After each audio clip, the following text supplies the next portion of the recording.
मेरठ जिला के हैदर टाउन में वापारी सेठ बादल चंद जे घर ते खैरपुर नतर शाह पुलिस अटालन पारां चढ़ाई करण जो वाक़ियो साम्हूं आयो आहे, जंहिं ख़िलाफ़ इलाइक़े वासियुनि सख़्त एहतजाज कयो ऐं पुलिस ख़िलाफ़ सिंध हाई कोर्ट में पटिशन दाख़िल करण जो ऐलान कयो आहे। तफ़सील मूजिब पुलिस अटालन हैदर टाउन में घर जो घेरो करे दरवाज़ो तोड़ण जी कोशिश कई, जंहिं सबब घर में मौजूद औरतुनि ऐं ॿारनि में लिकाउ पखिजी वियो।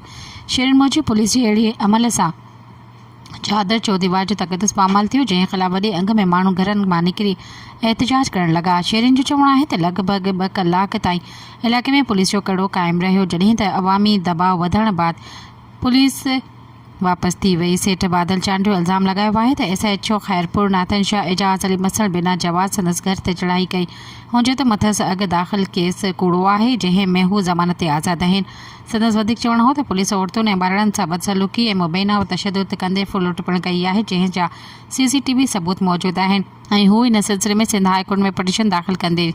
ॿिए तरफ़ SHO एजाज़ अली मसल मौक़े इख़्तियार कंदे चयो त खैरपुर नतर शाह में थियल हिकु मेले दौरान झेड़े में हिकु माण्हू क़तल थियो, जंहिंजे केस में जवाबदार ख़ालिद जामरी घुर्बल आहे, जेको सेठ बादल चांड जो वेझो साथी आहे। पुलिस मूजिब जवाबदार जी गिरफ़्तारी लाइ कार्रवाई कई वई हुई। सब्सक्राइब कयो अवामी न्यूज़ HD खे ऐं ताज़ा तरीन ख़बरुनि लाइ ॾिसंदा रहो अवामी न्यूज़ HD।